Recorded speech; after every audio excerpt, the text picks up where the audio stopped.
அல்ஹம்துலில்லாஹ். அவருடைய திகழ்பெருமானால் நம்முடைய ஆசிரியர் பெருந்தகைகளுக்கு முன்னால்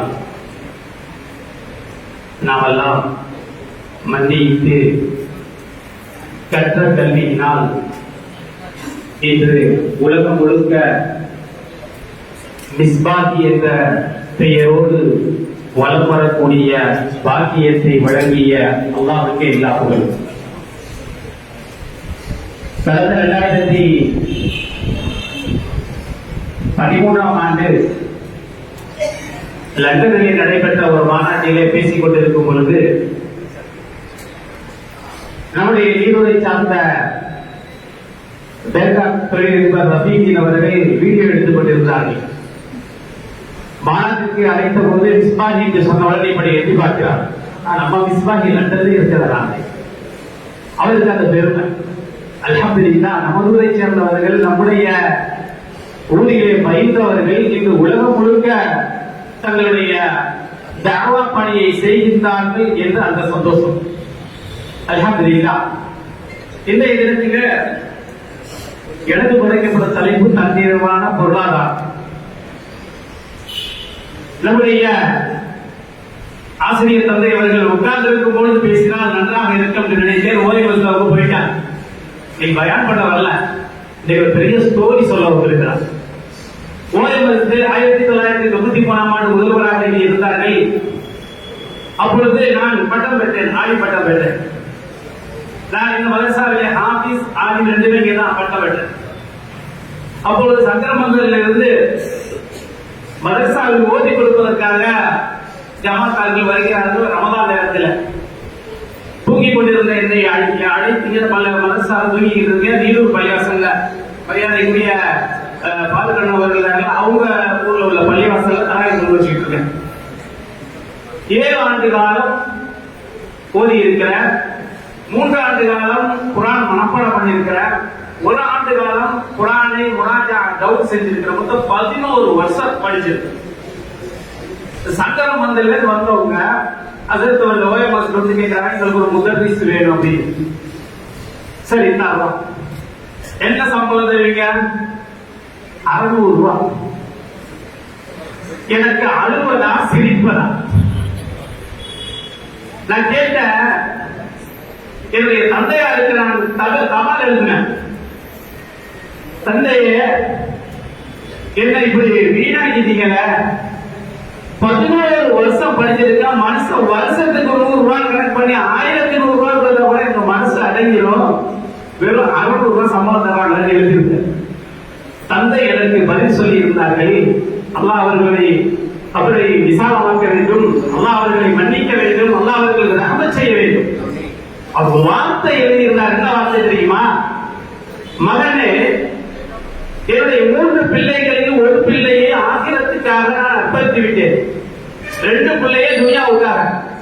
சற்று முன்னால் கூட முதல்வர்கள் சொன்னார்கள், ஆலிம்களுடைய பிள்ளைகளை ஆலிம்களாக ஆக்க வேண்டும் என்று. குறைந்தபட்சம் ஒருவரையாவது ஆலிமாக்குங்கள் இன்ஷா அல்லாஹ். 3 பிள்ளைகள்ல ஒரு பிள்ளைகள் ஆலிமாக்க ஆகிரத்துக்காக விட்டுட்ட.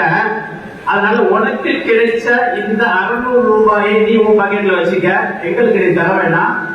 நான் உன்னை படிக்க வச்சது ஆகிரத்துக்கா. அல்லாஹ் உனக்கு 100 மடங்கு தருவார் என்ற ஒரு துவா. எது சொன்னா 3 விஷயங்கள் சொல்ல போறேன். பெற்றோர்களுடைய துவா ரொம்ப முக்கியமானது. அல்லாஹ் உனக்கு 3 மடங்கு தருவார் என்று ஒரு துவா செஞ்சு அனுப்புனேன். சரி, ஒத்துக்கிட்டு வேலைக்கு போயிட்டேன். அதுக்கப்புறம் போய் அந்த பிரச்சனை பண்ணி சம்பளத்தை இருந்ததுனால வேற வரலாம். 2வதாக ஓதுறதுக்கு அனுப்புறாங்க. ஜாமியா அன்வாரோட உள்ள சைனிக் ஸ்கூல் அது வந்து உட்கார்ந்து உஸ்தாத் ஹிந்து மதரசாக்கு அனுப்புறாங்க. அவங்க ஒரு ஜிப்பா பொட்டை அடிச்சு கொண்டு போய் விடுறாங்க. அன்வாரோட போய் இருந்து ஓதிக்கிட்டு இருக்காங்க. லீவுல வர்றாங்க. சாப்பிடா ஜும்மாக்கு போறாங்க. ஜும்மாக்கு போகும்பொழுது அங்க ஒரு ஆலிம் நல்லா காரசாரமாக பயான் பண்றாரு. பயான் பண்ணி முடிச்ச உடனேயே ஒரு பணிவான குரல்ல ஒரு நோட்டை வச்சுக்கிட்டு, இது மாதிரி நான் கொப்பர் காரியத்துக்காக கொஞ்சம் உதவி செய்ய சொல்லியிருக்கேன். அழுவுற பிள்ளை வீணடிச்சிட்டேன், வீணா போயிட்டானே, நாளைக்கு என்னுடைய பிள்ளையினுடைய நிலைமை என்று வேகமாக வீட்டுக்கு வந்து இந்த மாதிரி நான் பள்ளிக்கு போனேன், சும்மாவில் இந்த மாதிரி பயான் நினைச்சு இது மாதிரிதான் இந்த சமுதாயம் வச்சிருக்கோமா, நான் தெரியாதனமா நான் செஞ்சுட்டேன்னு சொல்லிட்டு நேரா எங்க போறாங்க, மறைந்த மறுப்பும் ஆரணி கமாலுத்தீன் பாக்கிறது அவங்களுடைய செய்தி. அவங்கள்ட்ட போறாங்க, அவங்கள்ட்ட போய் சொல்றாங்க, நான் என் பிள்ளைய போய் நல்லா படிச்சவன், நல்ல திறமையான பையன், இருந்து போய் மதரசால போய் சேர்த்துட்டேன். சேர்த்த பிறகு இது மாதிரி எல்லாம் இந்த மாதிரி கவலையா இருக்கிறது அவனுடைய வருங்காலம் என்ன ஆகும். அந்த சேகர்கள் சொன்னார்கள், இது எதுக்காக நீங்க விட்டீங்க உங்க பிள்ளைய? ஆகிரத்துக்காக.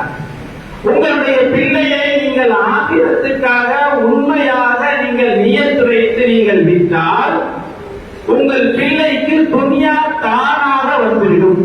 இது இரண்டாவது விஷயம். முதல்ல தந்தையுடைய துவா, இரண்டாவது பெரியவர்களுடைய துவா. இதுல மூணாவது விஷயம் நீயத் முக்கியமானது. இந்த மூன்றும் சேர்ந்து என்னுடைய வாழ்க்கையில அது படிப்படியாக ஓதி கொண்டு வர்ற வந்து ஓதி முடிச்ச பிறகு எனக்கு இந்த மாதிரி சம்பளம் இந்த மாதிரி குறைவான எனக்கு மனசு கேட்கல. எப்படி நம்ம இந்த சமுதாயத்துல இந்த சம்பளம் வாங்கி எப்படி நம்மளுடைய வாழ்க்கையை நடத்துறது அப்படின்னு சொல்லிட்டு யோசனை யோசனை யோசனை. நீ எந்த வழியில போறியோ அதுல போ, வேற வழியில போவார். மரியாதை முடிவு சிங்கப்பூர்ல இருப்பாங்க, அங்கோலியா பள்ளியில நல்லா தெரியும். 1998, 99, 2000, 2007 அங்க பிசினஸ் பண்ணிட்டு இருந்தேன். தெருவாக என்ன பண்ணுவேன், சோப்பு பொருட்களை வச்சு கடை சம்பளப்படுவேன். சிரமப்பட்டு என்ன நம்ம இந்த துறையில நாம வந்து சாதிக்க முடியாது, நம்ம வியாபாரத்துல போயிடுவோம் சொல்லிட்டு வியாபாரத்துல போவேன். அடிக்கடி அசத்துலாம் போவேன், போய் பேசிட்டு உட்கார்ந்துருப்பேன். அதை செஞ்சேன், மனசு திருப்தி இல்லை. திரும்ப சரி திருமணம் முடிச்சிருவோம். திருமணம் முடித்ததுக்கு பின்னால் ஒரு மாற்றம், திருமணம் முடிச்சிருச்சு. முடிச்சதுக்கு பிறகு திரும்பவும் எதுக்கு இதெல்லாம் நான் சொல்றேன்னா, நான் ஓடி கொண்டிருக்கக்கூடிய காலத்துல பட்டம் வாங்கக்கூடிய நேரத்துல நம்முடைய மரியாதைக்குரிய இஸ்மாயில் அவர்களுடைய நண்பர் இந்த பட்டம் வாங்கக்கூடிய நேரத்துல எல்லாத்தையும் கேட்டாங்க, எல்லாரும் என்ன பண்ண போறீங்க? நான் சொன்னேன், நான் தர்சுக்கு போறேன் அப்படின்னு. பாக்கி எல்லா 16 பேர் என்ன பண்ணாங்க, நான் வெளிநாட்டுக்கு போறேன் வெளிநாட்டுக்கு போயிடலான்னு சொன்னாங்க. நான் சொன்னதுக்காக அலுவலகத்துல ஒரு 4 வருஷம் பஸ்ல இருந்தேன். சங்கரமலை 4 வருஷம் பஸ்ல இருந்தேன். அதுக்கு பிறகுதான் இப்படி எல்லாம் போய் வேலை பார்க்கறது கஷ்டப்பட்டேன். ஆனா என்னுடைய தந்தையார் சொன்ன வார்த்தை என்னன்னா, ஆழமாக இருக்கக்கூடிய நீ உன்னுடைய வழியிலே நீ போ, உன்னுடைய வழியில பரவல பறக்கத்து இருக்கு அப்படின்னு. அதை நான் இப்போது அதை உணர்ந்து கொண்டிருக்கின்றேன். நிறைய வேலைகள் எல்லாம் கஷ்டமான வேலைகள் மிஷின்களோடு சேர்ந்து ஓடும். என்னோட சனி மிஸ்பாய் வேலை இருப்பார், மிஷின்கள் ஓடக்கூடிய வேட்டத்தோடு நாங்களும் ஓடுவோம். வேலை செய்ய அவ்வளவு வேகமான வேலைகள், அதெல்லாம் திருப்தி அளிக்கிறேன். கடைசியில் திருப்தி அளித்த ஒன்று என்ன தெரியுமா? நம்முடைய மதரசாவில் குர்ஆனை மனனம் செய்து அதை மனப்பாடமிட்டு இந்த மதரசாவுடைய பட்டம் வாங்கி அந்த ஹாஃபிஸ் என்ற அந்த சனது இன்னைக்கு மிகப்பெரிய உயரத்தில் நம்மை இருக்கிறது. இன்னைக்கு தமிழ் பேசாத அரபு மட்டும் பேசக்கூடிய மஸ்ஜிதுகளிலே உள்ளவர்களுக்கு முன்னின்று இமாமத் செய்யக்கூடிய ஒரு மிகப்பெரிய வாய்ப்பை அவர் வழங்கியிருக்கிறார். இப்ப இந்த பள்ளியில போகும்போது இப்ப நல்லா நமக்கு நிறைவு இருக்கின்றது. அதுதான் தன்னிறைவு. பெரிய அளவுல நம்ம சம்பாதிக்கலாம். இருந்தாலும் இப்படி எல்லாம் பட்டோட நான் வச்சுட்ட மனசுல ஆலிம்களின் மீது ஒரு மிகப்பெரிய ஒரு உள்ளன்பு, மிகப்பெரிய பிரியம். என்ன அப்படின்னா, ஆலிம்கள் சிரமப்படக்கூடாது. அல்லாஹ் சொல்றாங்க, வாக்ஸின் கமா அஹ்ஸனல்லாஹு இலைக், நீ உபகாரம் செய், உனக்கு அல்லாஹ் உபகாரம் செய்து கொடு. அல்லாஹ் நமக்கு வழியை திறந்து விட்டுட்டான், பாதையை திறந்து விட்டுட்டான். கை காட்டினா கொடுப்பதற்கு ஆள் இருக்காங்க. நம்முடைய ஆலிம்கள் அவர்கள் கஷ்டப்படக்கூடாது, சிரமப்படக்கூடாது. அவர்கள் எந்த நிலை எங்க என்ன கேட்டாலும் நம்ம கொடுக்கணும்னு சொல்லிட்டு 2017ஆம் ஆண்டு ஆலிம்களுக்கென்றே ஒரு பைத்துல் மால் ஆரம்பிச்சேன். அந்த பேர் வந்து ஆலிம்ஸ் பைத்துல் மால் வச்சேன். அந்த வரலாறு என்ன தெரியுமா? ஆரம்பத்தில் என்னுடைய சொந்த காசுகளை கொடுத்து கொஞ்சம் கொஞ்சமா கொடுத்து செஞ்சுட்டு இருந்தேன்.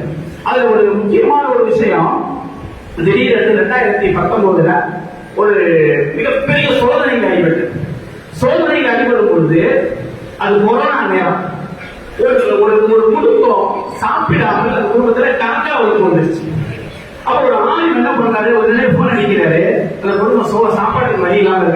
வைங்கன்னு சொல்லி. சரி, காலையில ஹாஸ்பிட்டலுக்கு போறது முன்னாடி 2000 ரூபாய் பணத்தை அனுப்பி விட்டுட்டு போயிட்டேன். ஏதாவது அரிசி பருப்பு வாங்கி சாப்பிட்டுக்கலான்னு சொல்லி மாலை திரும்ப போன் வருது. அதற்கு நீங்க அனுப்புற பணம் நம்ம நாட்டுல தான் அந்த பேங்க் பேலன்ஸ் மினிமம் பேலன்ஸ் ஒன்று இருக்கும்ல, அந்த 2000 அந்த அக்கௌண்ட் முடிஞ்சிச்சு. மாலையில் திரும்ப போன் வருது, நீங்க அனுப்புன பணத்தை காணும்னு சொல்லிட்டு. இல்ல நீ அக்கௌண்ட்ல பாருங்க அப்படின்னு பார்த்த பிறகு அவங்க சொன்னாங்க, இல்ல மினிமம் பேலன்ஸ் முடிஞ்சிருச்சு அப்படின்னு திரும்பவும் 2000 அனுப்பிட்டு அங்க 2-3 நாளைக்கு முன்னால எனக்கு உடலில் சொல்ல முடியாத வலி நிறைய மருத்துவர்கள் எல்லாம் போயிட்டு வந்துட்டேன். அன்றைக்கு நடந்த ஒரு அற்புதம் என்ன அப்படின்னா, காலையிலிருந்து மாலை வரை இந்த அற்புதத்துல அன்னைக்கு இரவு எந்த விதமான மருத்துவம் இல்லாமல் எந்த விதமான சிகிச்சையும் இல்லாமல் அன்னைக்கு போன வலி இன்னைக்கு வரைக்கும் வரல. அது அப்பதான் எனக்கு உதயமானது, நாம மட்டும் செய்யறத இன்னும் பரவலாக்குவோம், ஆளுங்களுக்கு நம்ம செய்வோம், இன்னும் செய்வோம். இன்னைக்கும் நம்முடைய பைத்தல்மாருடைய ஸ்பெஷல் என்ன அப்படின்னா, யாருடைய பெயரையும் குறிப்பிட மாட்டோம், யாருடைய சனதையும் குறிப்பிட மாட்டோம். ஒரு ஆலிமுக்கு இதை கொடுத்திருக்கு, ஒரு ஆளுடைய மகளுக்கு இதை கொடுத்திருக்கோம், ஒரு ஆளுடைய படிப்பு செலவு கொடுத்திருக்கோம், மருத்துவ செலவு கொடுத்து, இப்படித்தான் நம்முடைய கணக்கில் வருமே தவிர எந்த ஆலிமையும் அவர்களுடைய கண்ணியம் தெரிந்து எந்த பேரையும் போட மாட்டோம். நம்ம ஊருக்கு பக்கத்து ஊர்ல ஒரு ஆலி இருந்தாங்க, கொரோனா நேரத்தில் அபாதாயிட்டாங்க. அவங்க கஷ்டப்பட்டு தன்னுடைய மகனை MBBS சேர்த்தாங்க ரஷ்யாவில். ஒரு வருஷம் கடனை வாங்கி படிக்க வச்சுட்டாங்க. அடுத்த வருஷம் எனக்கு தகவல் இந்த மாதிரி ஒரு ஆலிமுடைய மகன் MBBS படிக்கிற ரஷ்யாவில் பொருளாதாரம் இல்ல, என்ன செய்யல அப்படின்னு தகவல் வந்தவுடனே நான் சொன்னேன், இன்ஷா அல்லாஹ் முடிஞ்ச அளவுக்கு, ஏன்னா ஒரு ஆலிமுடைய மகன் அவர் முன்னேற வேண்டும், அந்த குடும்பம் முன்னேற. வருஷம் ரஷ்யாவில் இருக்கக்கூடிய அந்த பிள்ளைக்கு கல்லூரி கட்டணத்தை பைத்துல் மால் சார்பாக கட்டி வருது. கிட்டத்தட்ட 4 ஆண்டு காலம் அந்த ஆலிமுடைய மகன் MBBS முடிக்கும் வரை 8 லட்சம் ரூபாய் பணம் வெளியே.